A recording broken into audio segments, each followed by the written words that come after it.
was like sort of like prospect fatigue with him. He's been so good for so long. I think that there's a chance that Jameson Williams finishes as a wide receiver 1 this year.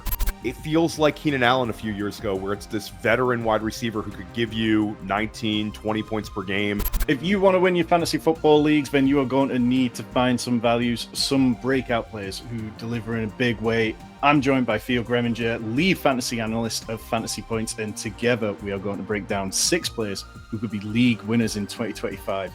Theo, it has been a long off-season, but before we get to your first kind of breakout player, I wanted to just take a second and ask you, which player out there has kind of given you the most headaches of anyone, whether it's in rankings, whether it's in their statistical analysis? Which player has given you the biggest headache in 2025?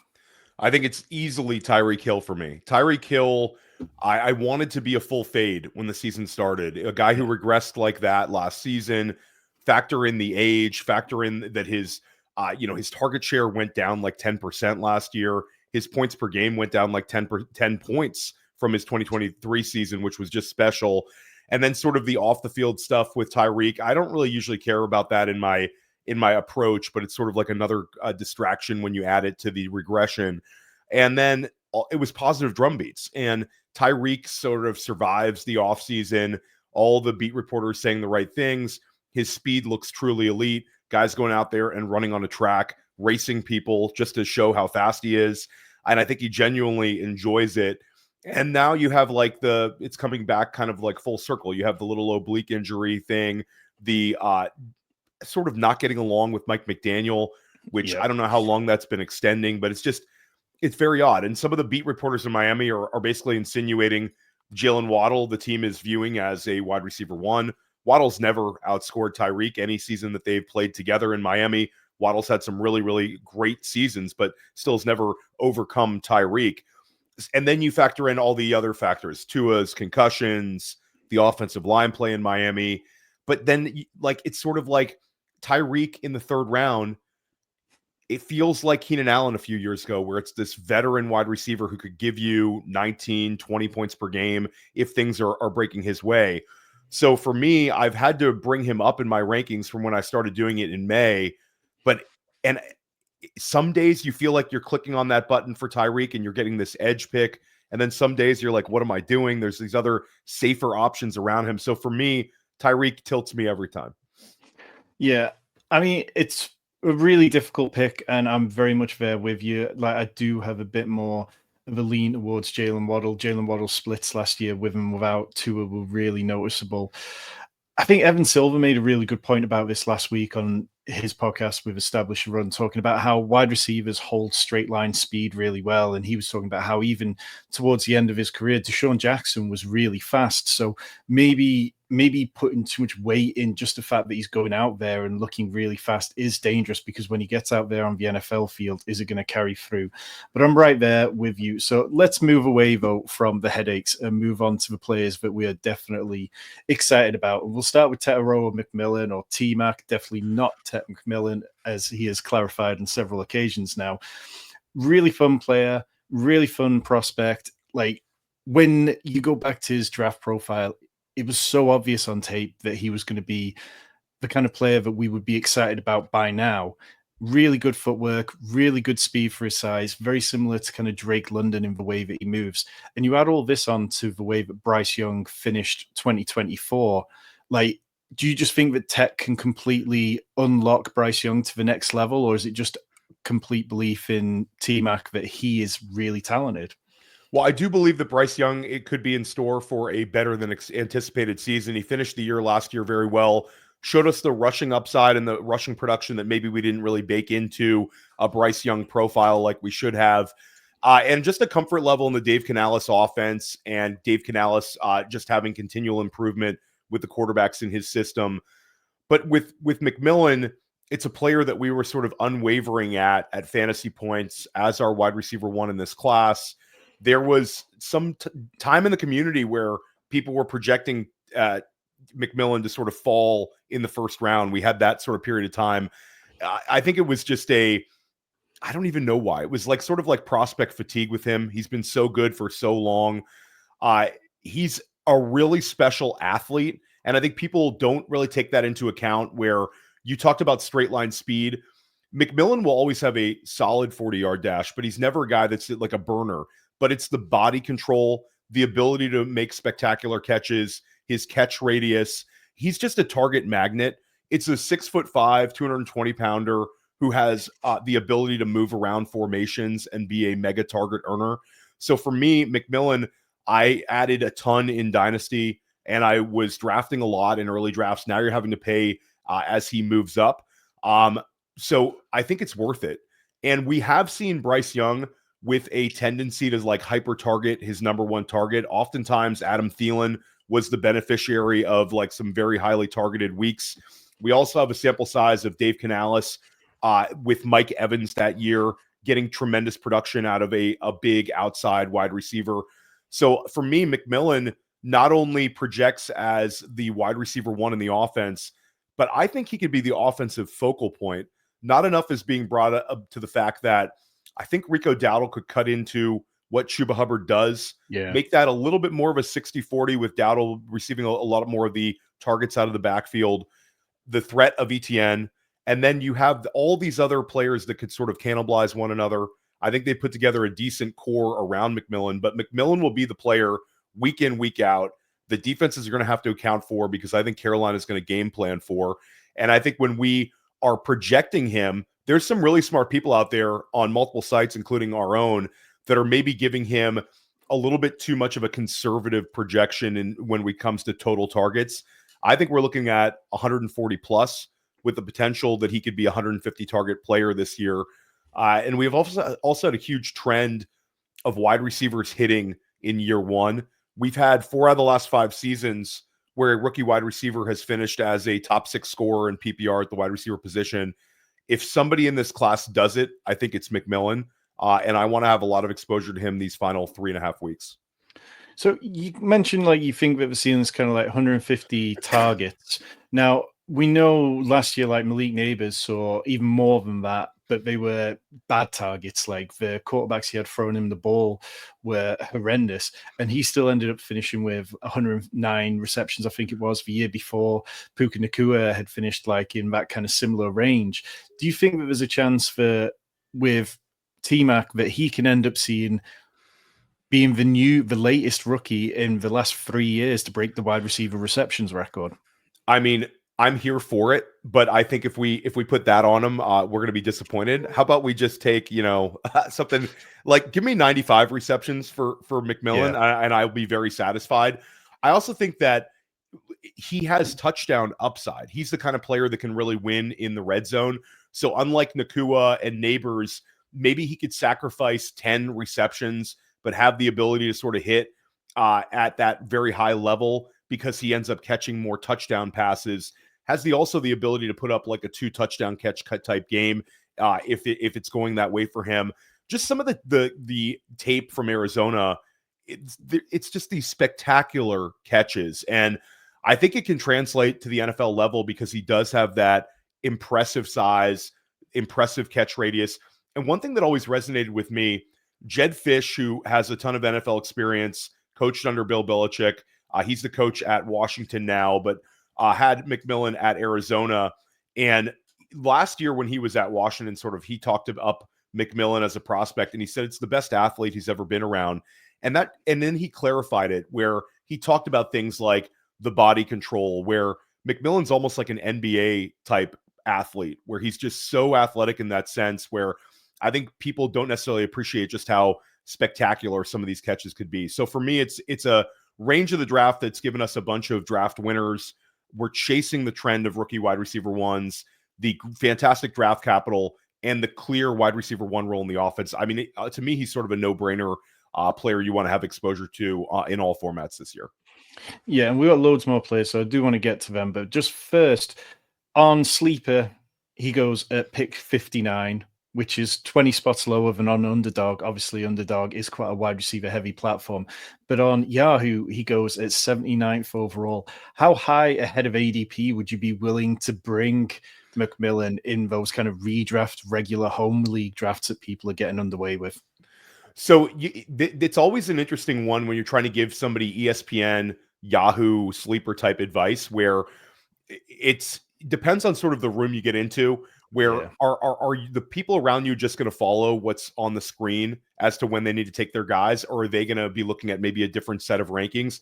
And I tend to lean more towards people have more good information sources available to them these days, and don't necessarily lean into the old abusing the default rankings articles that we used to see, 15 years ago.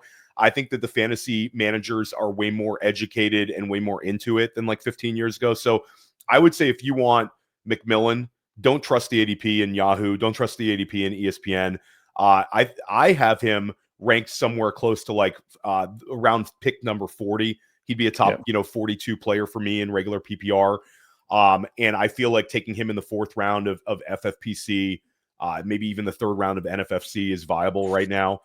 So for me, if it depends on your league, but if you think you can, I certainly would stand on my head if I got him after pick 70, like in some of these leagues, but I would say that's wishful thinking. Go ahead and get him. You don't need to take him as highly as underdog drafters do or FFPC drafters in a lot of home leagues, but you certainly want to take him well ahead of ADP if you want to ensure you get him. Yeah. Well, look, if this is your first time finding us here on Fantasy Sanctuary, we appreciate you checking us out today. Make sure you hit the subscribe button down below because we have got a massive few weeks of redraft content as well as Best Ball, Dynasty, and DFS in season. It's going to be a great year. We're going to move over to one of my players, but Theo, I know that you're in on Colston Loveland as well. He is the tight end 13 in consensus ADP on redraft right now, just behind Tyler Warren, who's at the tight 12. And honestly, I could have picked either of these tight ends because I just think that both of them are fantastic and both of them are going to bring really interesting different aspects of the game to their teams this year. Now, round 1 tight ends and rookie tight ends in general haven't been necessarily fruitful over the years. Like you go back even to the beginning of this century, like between 2000 and 2022, there were 25 round 1 tight ends drafted, 5 taken in the top 10. And only one of those in the top 10 went on to finish as a top 12 tight end in PPR.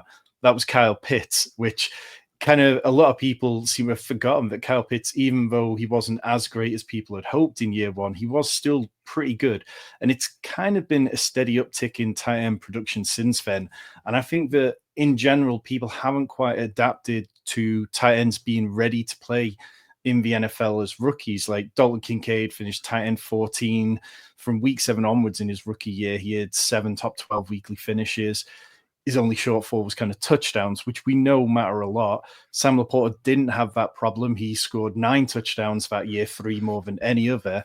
And he also set the rookie tight end receptions record with 86, which then Brock Bowers absolutely obliterated.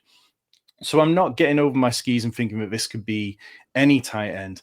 But when we see the draft capital going into these round 1 tight ends, and particularly with Loveland, who the Bears chose as the tight end 1 overall in this draft at pick 10, and when you pair him with Ben Johnson, somebody who schemed with motion and designed plays for Sam Laporta as a rookie, it's hard for me not to be excited about Loveland because his play speed's so strong. He can play a variety of ways. He plays like a big wide receiver, but he's probably also going to be good enough to play in the blocking game, which we know makes a big difference for tight ends, particularly young tight ends.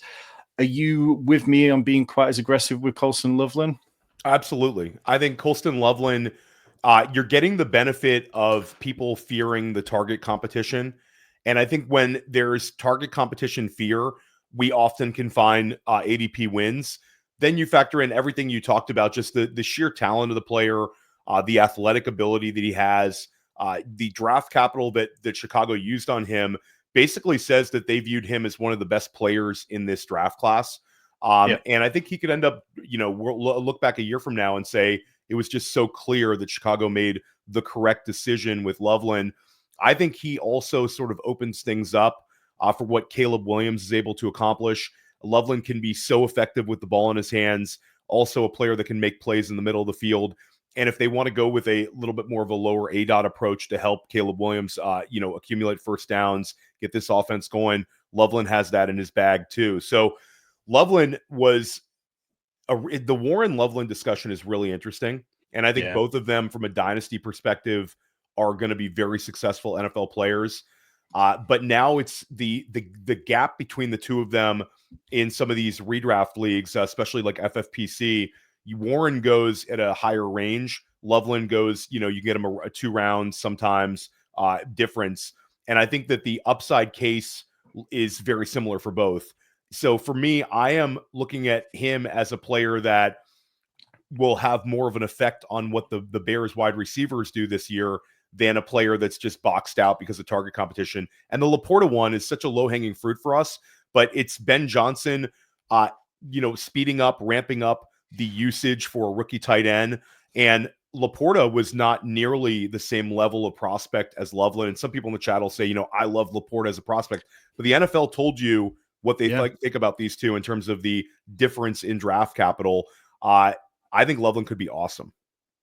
Yeah, I just, for me, everything feels so straightforward for Loveland. Now, I know that a lot of people worried about the shoulder injury, but like this was kind of baked into his ADP for a while, and I was scooping him up whilst the shoulder injury was affecting him. The moment he gets on the field, everything looks natural. And I just look at the Bears, and I don't see any natural touchdown scorers. Like DJ Moore is a great wide receiver, but he's never been somebody who consistently finds his way into the end zone. Cole Kmet is good for a couple of spike weeks a year. Roma Dunze, we don't really know yet. And the ground game with this combination of Roshan Johnson, Cal Monongai, and DeAndre Swift, that's not exactly an offensive sort of tour de force that makes me think, well, everything is going to be on the ground. So, yeah, I really like Colston Loveland, and it definitely makes me feel happier to hear that you are in on him too. Now, the next two players that we're going to talk about, I'm really glad you brought these two to the table, Theo. George Pickens and Jameson Williams. And I think that these are players who people struggle with, and it's kind of fair to say that they've been a bit boom or bust to start their career. George Pickens has had 9 games over 16 PPR points the last 2 years, but also 16 as wide receiver 43 or worse. Goes in that kind of pick overall range in redraft of like 60 to 70. Currently the wide receiver 29. JMO, a little bit higher than him. Again, he's not been a volume merchant at any point, even in the games where he has huge boom weeks. He's never had, I think he's only had 1 game where he's had more than 5 receptions in his entire career. He's only had 3 games of 100 yards. But the drumbeat, it has been relentless for both Jameson Williams and George Pickens this year. So do you feel like there's a huge advantage for people in their redraft leagues just getting past the boom or bust nature and saying, look, this year could be completely different for him? Yeah, and where they're going in drafts, depending on how you structure your teams, they're either your wide receiver 2 or your wide receiver 3. And for some 0 RB managers, they could potentially be your flex or your 4th wide receiver in your lineup. So I think that when it comes to Jameson Williams, it comes to George Pickens, like, love the graphic you have on the screen now, where it's George Pickens had 9 games with over 16 points scored and also 16 weeks as the wide receiver 43 or worse. I think that despite him being a wide receiver 2 and the number 2 target in this offense, the consistency will be there, because I think Dallas is going to be a very, very pass happy. Pickens sort of becomes the number 2 option on the offense. Like, they're going to have a ton of CeeDee Lamb. I think CeeDee Lamb's ceiling is again 180 something targets, 200 targets if it goes correctly. But a secondary target in this offense is going to be very valuable role. Pickens also, his ability to make plays downfield, his ability to make plays in the red zone, the connection he has with Dak Prescott, from all accounts of the Dallas media, and there's certainly they're a very well-covered team. All of the drum beats are very solid for Pickens. Then you factor in it's a contract year for him, where he's either going to get a massive contract from Dallas to stay there and be a Cowboy for many more years, or he'll go on the open market, and a lot of teams, I think, will view him as an instant wide receiver 1 type signing. Everything's there for Pickens to have a really strong season, and we've always sort of believed in the talent, and now he gets this massive scheme and quarterback upgrade, so he's an easy narrative.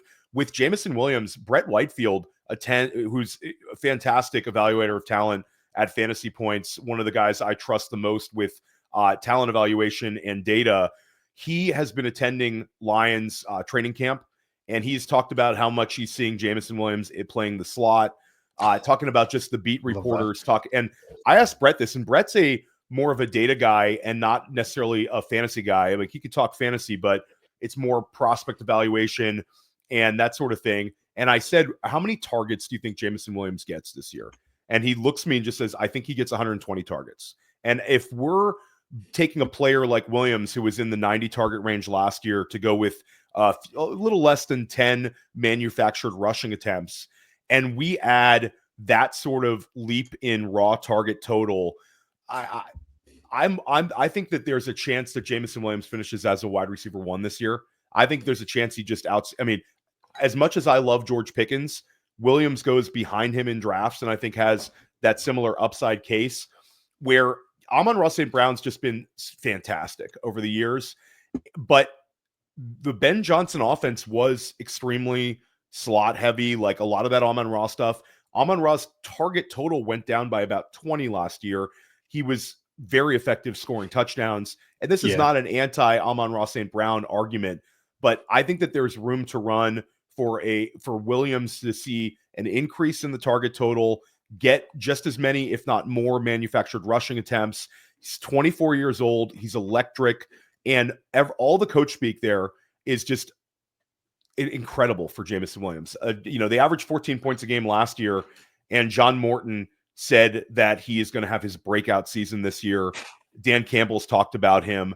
I just believe in the drum beats.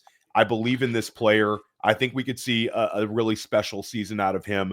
So Jameson Williams, I've drafted whenever I could. I've done 3 FFPC main events. I have Jameson Williams in 2 of them.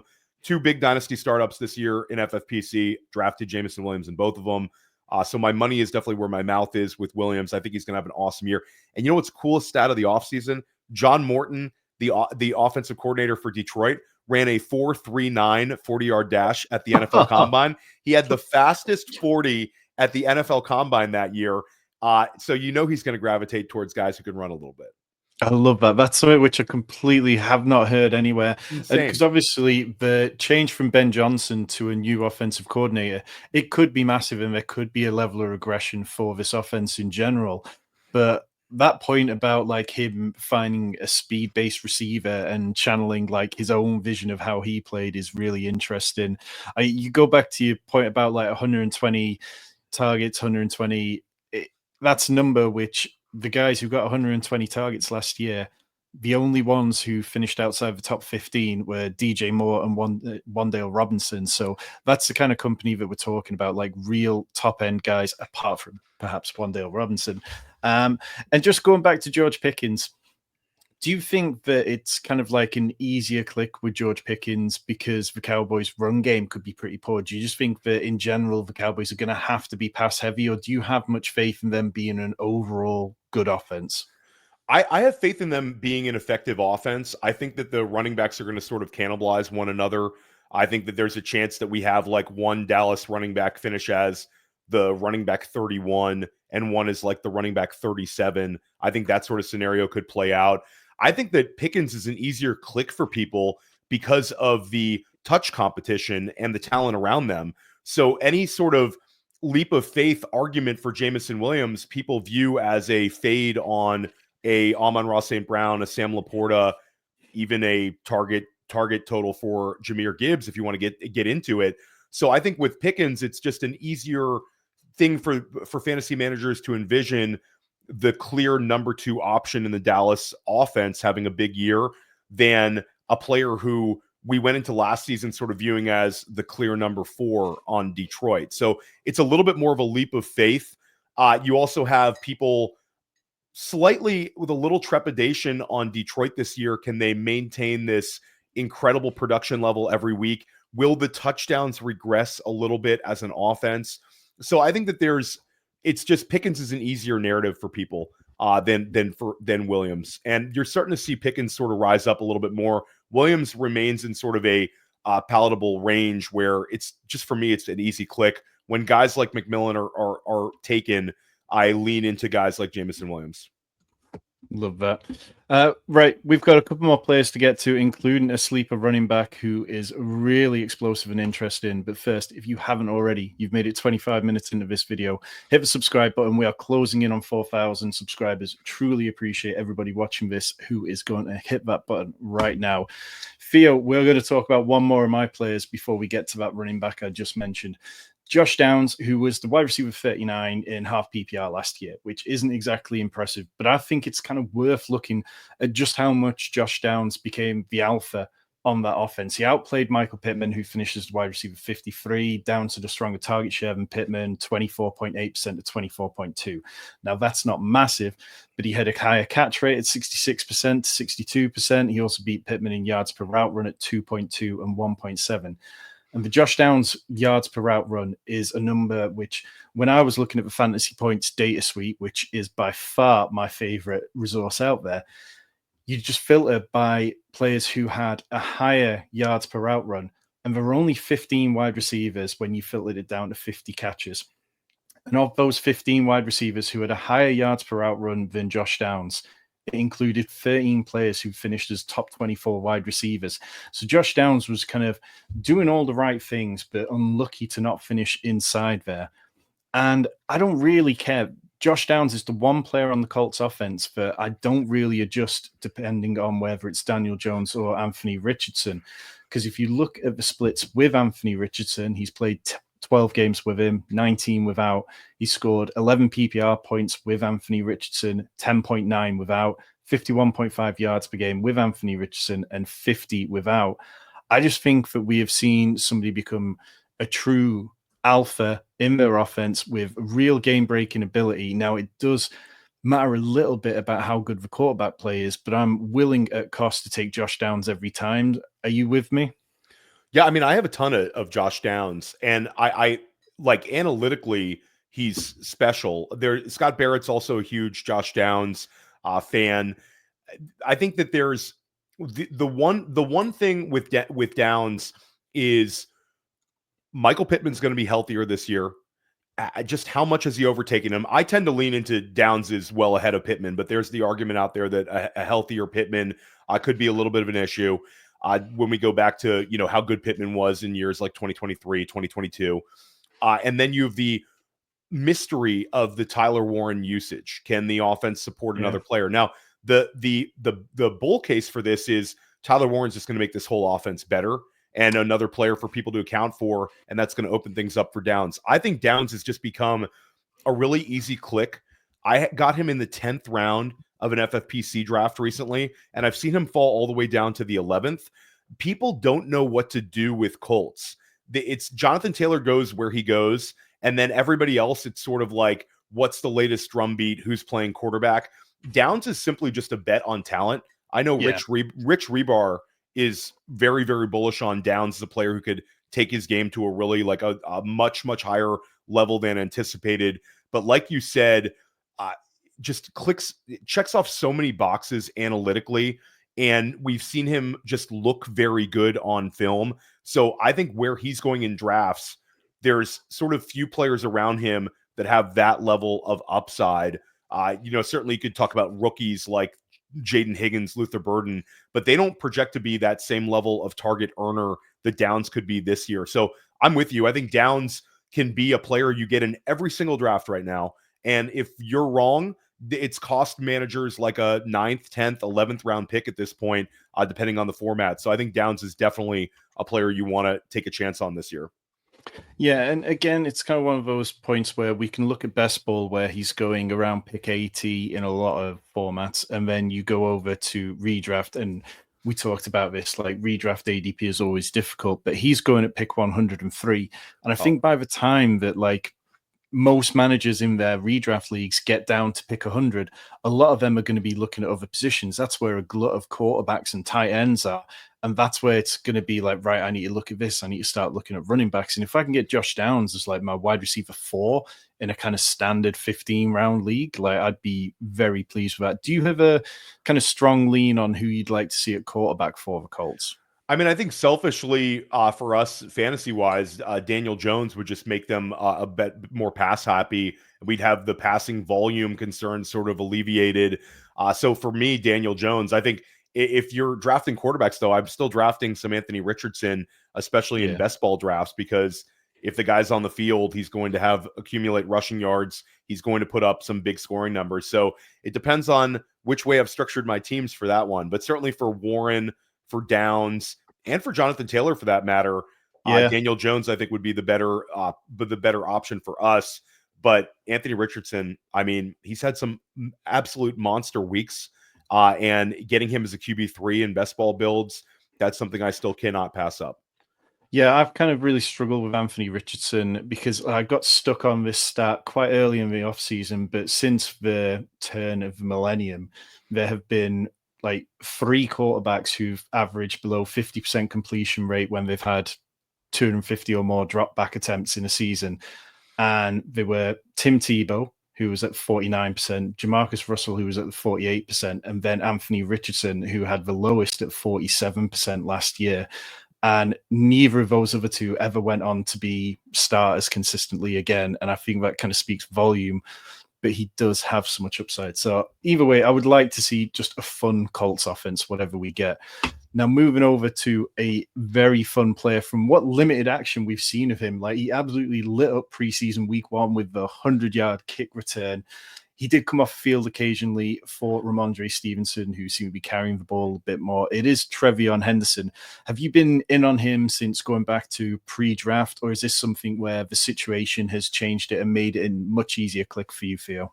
So it's funny. I had a article that I wrote where I ranked the players in the 2024 draft class before like all the early declares were over, and I had Treveyon Henderson and Emeka Egbuka as 2024 like top 10 players. I had Henderson ahead of Jonathan Brooks in that ranking, and that was when I was at Player Profiler. So I've sort of been on Treveyon for a while, and it's a player that he was such a fast starter in college. Where he put up in immense numbers on a team where it's guys like Garrett Wilson, Chris Olave, Marvin Harrison Jr., Justin Fields, you name it. And Henderson, he's always been a guy that we've looked at as a really explosive, potentially high-value touch running back. Thrived in a committee last year, had over 7 yards per rush, led the Big Ten with that number. Just an insane number to go over seven yards per carry. And during his time at Ohio State, he had 11 plays from scrimmage that went over 50 yards, and that was receptions as well as rushing Seems attempts. good. Yeah, and the Texas game. I mean, the Texas game is what kind of resonated with a lot of people, where he had a sort of a dump off catch and run right at the end of the first half in a very tight game, and he took it 75 yards to the house. And I think that he benefits from NFL teams chasing the next Jahmyr Gibbs. And there was a lot of pushback when people made that stylistic comparison in the draft buildup, like this guy's not as good as Jahmyr Gibbs, but it doesn't really matter. I think it's interesting that New England took him, and it was sort of a shock pick. So I think they have big plans for Henderson.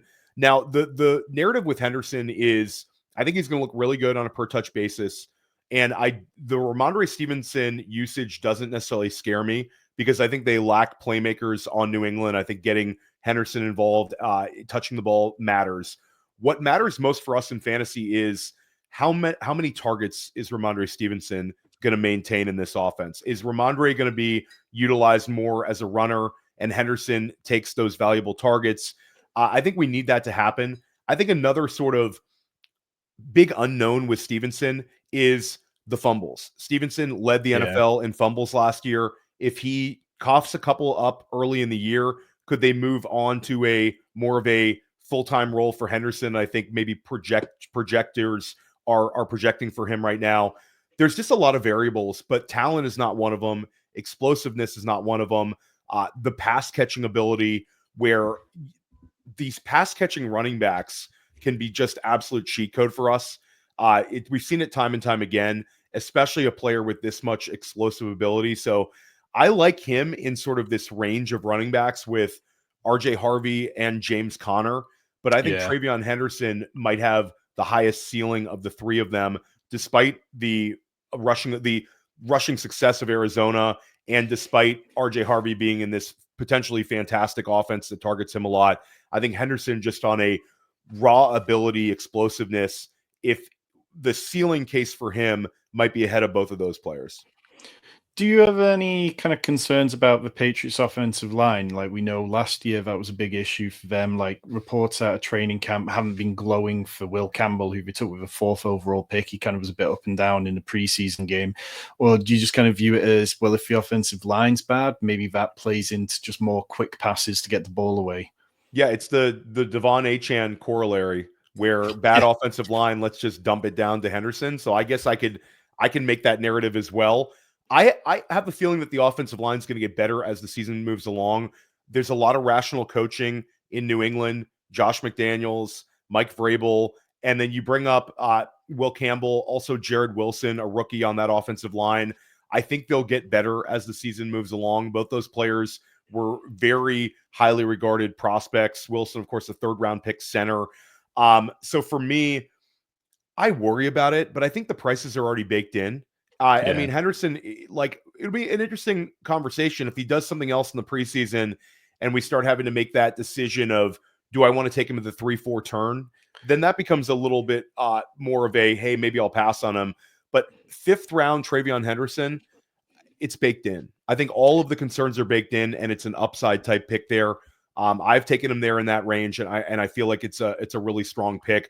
Best ball, he's an awesome pick, but I think redraft is Yeah. also a very strong one. Yeah, redraft, like, it is that very much like that kind of James Conner tier as well as RJ Harvey. And then if he was going to push into the next one, you start looking at, can he go past Chuba Hubbard? Well, from a receiving point of view, if you're playing full PPR, I could definitely make that argument. Kenneth Walker above him, and then you start getting to like Alvin Kamara or Marion Hampton. Do you see kind of a ceiling to where you would be willing to take him in redraft? Yeah, it's interesting. You bring up Kamara, who we have concerns about the offense. He's also dealing with a coordinator change there. You bring up Walker, who I have Walker well ahead of Henderson, but Yeah. I have Walker ranked 37th overall in my top 100 PPR rankings are available at Fantasy Points. I did it as like a long article with write ups on every player, and I have Walker at 37. I'm also in on Charbonnet though because I think that offense is going to produce for the RB1. The Kubiak offense, I'm very bullish on. But again, with Walker, he's always a little bit banged up. You always have that in the back of your head with him. And it's also cost prohibitive for drafters to simply say, oh, I'm just going to take Zach Charbonnet. So then all of a sudden you've used your late 3rd, early 4th round pick on Walker, and then your 9th round pick on Charbonnet. You're basically doubled down. That's a tough one to accomplish and have a really dangerous team. So for me, I think Henderson, I don't want to put him above Omari and Hampton. I don't think you need to either. But I think that the ceiling case for Henderson is you get a low end RB1 type season.